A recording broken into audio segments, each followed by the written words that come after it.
به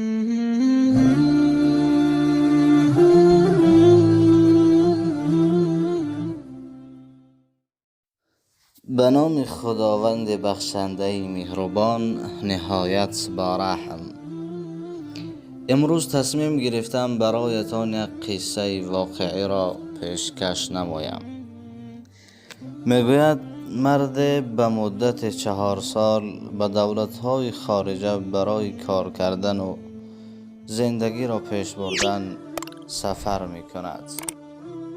میگوید در اول بسیار مرد فقیر بود، پول نداشت و بعداً با مرور زمان چند مدت پس پولدار و ثروتمند می شود. میگوید پدرش نیز مرد بسیار پرهیزگار و خدا ترس بوده است و در محله اشان نیز امامتی می کرده است. دوستانم خوب دقت بدهید، این قصه واقعی است، قصه بافتنی است. پس به همین خاطر تا آخر با دقت گوش بکنید دوستانم. این جوان میگوید بعد از آن که تمام مال و ثروتش را جمع می نماید و پدرش یک نامه می نویسد: پدر جان، من می خواهم که ازدواج بکنم. سالها گذشته است اما من ازدواج نکردم و من از شما خواهش دارم که برای من همسر انتخاب بکنید. و ای پدر جان، از شما خواهش میکنم که تمام شرایط توی را خود ببینید تا که یگان مشکلی نباشد. من قصد دارم ازدواج بکنم، اما میخواهم که همان روزی که به وطن بروم همان روز تویم باشد، روز عقد نکاحم باشد و نمیخواهم حتی دختر را ببینم.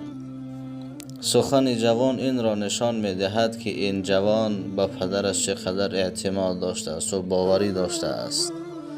پیامبر خدا میگوید دخترها را به خاطر 4 چیزشان خواستگاری کرده می شود: به خاطر ثروتشان، به خاطر نسلشان، به خاطر زیباییشان و به خاطر ایمانشان. و فرمودند که بهتر است، خوبتر است این که شما به سوی دینشان نظر بکنید که دخترانی با ایمان باشند. و پدر جوان نیز میگوید برای پسرش دختری با ایمان را انتخاب نمود. میگوید ولی اون دختر ظاهرا زیبا نبود، بگیم خوشرو نبود. و مرد جوان میگوید به وطنشان بر میگردد و او را راست به نزد همسر عزیزش میبرند. زن خود را میبیند که در سر رومال پیچانده بود. سپس میگوید زن و شوهر را در یک اتاق با هم تنها میگذارند. میگوید وقتی که چادر را از سر زن میبردارد، جوان میبیند در حیرت میافتد که آیا همین است همسری که پدرم برای من انتخاب کرده است؟ میگوید او اصلا زیبا نیست. جوان میگوید بسیار دلسرد می شود و غمگین می شود، به خاطر که بعد از مدت چند سال چقدر ذوق داشت، چقدر مهنت کرده بود، پول حلال به دست آورده بود. وقتی که میبیند همسرش حسن زیبا ندارد غمگین می شود. میگوید جوان از غمگینی و فکر به خواب فرو رفت. نیمه های شب بود. میگوید این همسر عزیزش احساس کرده بود که جوان ناراضی است از حسن من، از جمال من، و خواست اون جوان را از خواب بیدار نماید. و جوان باشد از خیستن خودداری می نمود و همسرش باشد دوباره کوشش میکرد تا جوان را از خواب بیدار کند و باز جوان خودداری می نمود از خیستن. سپس میگوید همسرش بر روی شوهرش آب میپاشد تا که شوهرش از خواب بیدار شود. زن میگوید به سوی شوهرش میگوید شوهر عزیزم، من خود آگاه هستم، میدانم که من زیبا نیستم، اما من به یک آرزو و امید میخواستم که ازدواج بکنم و میخواستم با یک حدیث پیامبر خدا صلی الله علیه و سلم عمل بکنم که میفرماید پیامبر خدا چه زیبایی فرمودن: رحمت خداوند بر آن جوانی که نیم شب بر میخیزد و با هم را میخواهد که در ثواب زن خود را، همسر عزیز خود را با هم نماز شب بخوانند. اما زن باشد خودداری می نماید و مرد کوشش می کند در رویش آب بپاشد تا شب نماز بخوانند. و رحمت الله بر آن زنی که نیم شب بر می خیزد و شوهر خود را از جای خواب بر می خیزاند. اگر که شوهر خودداری می نماید، زن بر روی شوهر آب می پاشد. زن می گوید نظر به سوی شوهرش کرد، گفت قسم به خدا از شما سپاسگزار هستم ای شوهر عزیز که این آرزوی درینه مرا عملی کردید و از جای برخستید.